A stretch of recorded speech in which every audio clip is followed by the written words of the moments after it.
మన బాపట్ల నియోజకవర్గంలోనే చాలా కదిలించే సంఘటన. 15 ఏళ్ల అమర్నాథ్ని వాళ్ళ 17 ఏళ్ల అక్క ఏడిపిస్తూ ఉంటే రోడ్డు మన ఎదిరించాడని చెప్పి చెరుకు తోటలో తీసుకెళ్ళి పెట్రోల్ వేసి కాల్ చేశారు. ఈ రోజున జగన్ రాయి పడింది, జగన్కి గాయమైతే రాష్ట్రానికి గాయమైందని మాట్లాడుతూ ఉన్నారు. 15 ఏళ్ల అమర్నాథ్ అడ్డంగా కాల్ చేస్తే 15 ఏళ్ల అమర్నాథ్ నిర్దాక్షిణ్యమైన పసిబిడ్డ చెరుకు తోటలో తీసుకెళ్ళి కాల్ చేస్తే రాష్ట్రానికి గాయం అవలా. 30,000 మంది ఆడపిల్లలు అదృష్టమైతే రాష్ట్రానికి గాయం అవలా. గాయమైందంట, గాయం. అదేంటి చిత్రమో పాపం, ఎప్పుడు ఎలక్షన్లు రాగానే ఆయనకి ఏదో ఒక గాయం జరుగుతుంది. కరెక్ట్గా ఎలక్షన్ ముందే ఎవరో ఒకరు చచ్చిపోవడం లేదా చంపేయడం. అంత హై సెక్యూరిటీ సిఐఎస్ఎఫ్ ఉన్న వైజాగ్ ఎయిర్పోర్ట్లో 2019కి కోడి కత్తితో గాయం చేశారంట అక్కడ. సరే, మనందరం ఏం చేసాం? దేవరకొండ బాలగంగాధర్ తిలక్ చెప్పినట్టుగా, కొడవగంటి మనకి కుటుంబరావు గారు చెప్పినట్టుగా మనందరం మధ్యతరగతి మనుషులు. మనందరికీ ఏంటంటే అధికారం ఉన్నోడు, డబ్బున్నోడు ఏమి చేసినా దానికి ఒక నైతిక భాష్యం ఇస్తాం.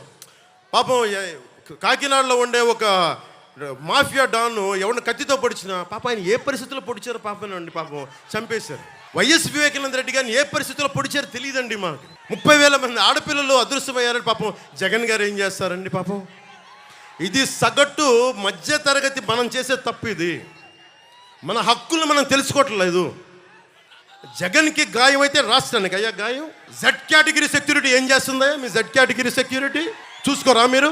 మరి చంద్రబాబు గారి మీద రాళ్ళు కొట్టించినప్పుడు రాళ్ళ వర్షమే కురిపించారా మీరు? అప్పుడు ఏమైపోయినాయి? అప్పుడు రాష్ట్రానికి గాయం జరగలేదా? అంటే మీ మీద ఇంత గులకరాయి పడితేనే గాయం అయిపోయినట్టు. ఏమో ఎవడు చేశాడో. నా సంతాపం నాకు బాధ కలుగుతుంది. నన్ను అడిగారు ఈ రోజున స్టేట్మెంట్ ఇవ్వమని చెప్పారు మా పార్టీ వక్తలందరూ. సార్, జగన్ గారికి ఇలా దెబ్బ తగిలింది అంటే నన్ను ఏం చేయమంటారన్న? ఆయనకి కొంచెం మీరు త్వరగా కోలుకోవాలని ఇవ్వంటే ఏమో అది నిజమో అబద్ధమో నాకేం తెలుసు. అతనే ఇలా టప్పుని కొట్టేసుకున్నాడేమో ఎవరికి తెలుసు? తెలియదు కదా. ఎందుకంటే కరెంటు పోయింది, దండలు ఉన్నాయంట. ఆ దండల్లో వాళ్ళే రాయిపెట్టి కొట్టుకున్నాడేమో, లేదు నిజంగా పోని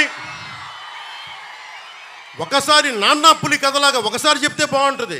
ప్రతిసారి ఎలక్షన్ రాగానే జరిగితే నిజంగా పులి వచ్చిన నాన్నా పులి కథలాగా అది అబద్ధం అనుకుంటాం. సరే, నిజంగా మీ మీద రాయిసినోడిని మీరు పట్టుకోండి. ఎదురుగా పొడిచిన వ్యక్తినే ఈ రోజు వరకు మీరు పట్టుకోలేదు. జైలు నుంచి అతను బెయిల్ ఇప్పించారు 5 సంవత్సరాల తర్వాత. కోడికత్తి వ్యక్తినే. ఈ సెంటిమెంట్ డ్రామాలు దయచేసి ఆపండి. ఈ నాటకాలు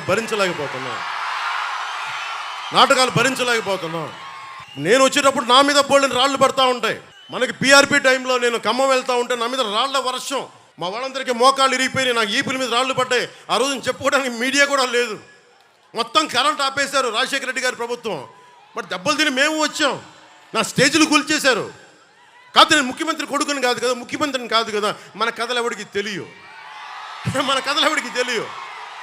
జగన్ గారికి ఇంత రాగానే అయ్యయ్యో ఎంత బాగా జరిగిపోయింది, అయ్యయ్యో పాపం. అమర్నాథ్ని తిరుగు తోటలో కాల్ చేస్తే పాపం లేదు. అది వైసీపీ వాళ్ళకి పట్టదు. రేపల్లెలో ఒక ఆడపడుచుని దారుణంగా భర్త ముందు మానాన్ని పాడు చేస్తే పాపం దొంగతనం చేయడానికి వచ్చారండి. అలా అనుకోలేదండి. దొంగలని దుర్మార్గులు వస్తే మనుషులు. జగన్ గారిది ఇంత పడగానే నాకు నిజంగా అనిపించింది, జెడ్ కేటగిరీ సెక్యూరిటీ మీరందరూ ఏమయ్యారయ్యా? పోలీస్ అధికారులు ఏమయ్యారు? డీజీపీ గారు ఏమైపోయారు? ఇంటెలిజెన్స్ ఆఫీసర్ గారు ఏమైపోయారు మీరంతా? అందరినీ దాడి చేసే వ్యక్తి అతని మీద దాడి చేయడానికి ఎవడన్నా సాహసిస్తాడా? మీకు ఎంతసేపు పట్టుకోవడానికి? రేపొద్దున ఎవడన్నా పట్టుకుని కూడా వాళ్ళు ప్రేరేపించారు, వీళ్ళు మీ వాడే చేశాడేమో. 2019లో మీ కూర్చోబెట్టి కోడికత్తి కోసం జగన్ గారు సీఎం అవ్వాలని డ్రామా ఆడటానికి నేనే పొడిచానని ఆ అబ్బాయి చెప్పాడు. ఈరోజు అలాగే చేశారేమో కనుక్కోండి. కానీ నేను మీకు చెప్తున్నాను, ఇలాంటి డ్రామాలకి మనం పడాల్సిన అవసరం లేదు. దయచేసి పడకండి. నిర్ద్వందంగా దాన్ని తీసి పక్కన పెట్టండి. అరే, ఇద్దరు చెల్లెళ్ళు, సొంత చెల్లెళ్ళు అరే మా నాన్నగారిని చంపేశాడు, మా చిన్నాయన్ని చంపేశాడంటే అడ్డగోలుగా బద్దలు కొట్టి కత్తితో పొడిచి పొడిచి పొడిచి చంపితే అందరూ గుండి పొడిచి పడిపోయాడండి, గుండి పొడిచి పడిపోయాడు. వీళ్ళ కథలు మనం ఎలా నమ్ముతాం? వివేకానంద రెడ్డి గారు అమ్మాయి సునీత గారు వైరాలజిస్ట్, ఆవిడ అమెరికాలో చదువుకున్న వ్యక్తి.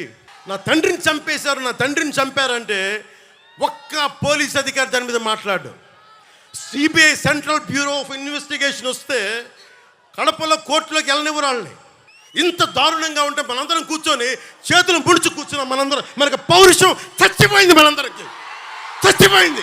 ఎందుకు నేను వ్యతిరేక ఓటును చీలొద్దు చీలొద్దు చీలొద్దు ఎందుకంటానంటే ప్రజాస్వామ్యాన్ని కూలి చేసేవాడు అక్కడ కూర్చొని మనందరినీ పొడుస్తా చంపుతా దోపిడీ చేస్తా ఉంటే ఎంతకాలం భరిస్తాం?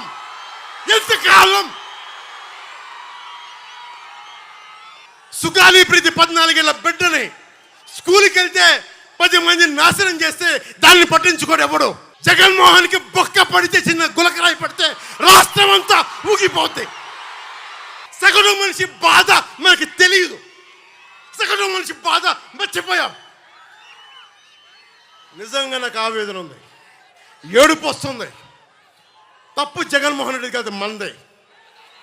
మనకు పౌరుషం చచ్చిపోయింది.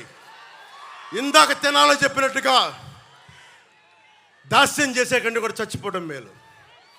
దాస్యాన్ని ఆపేద్దాం, డిప్లొమసీ పక్కన పెట్టి గుండెల లోతుల నుంచి రాజకీయం చేద్దాం, గుండెల లోతుల నుంచి పాలిటిక్స్ చేద్దాం.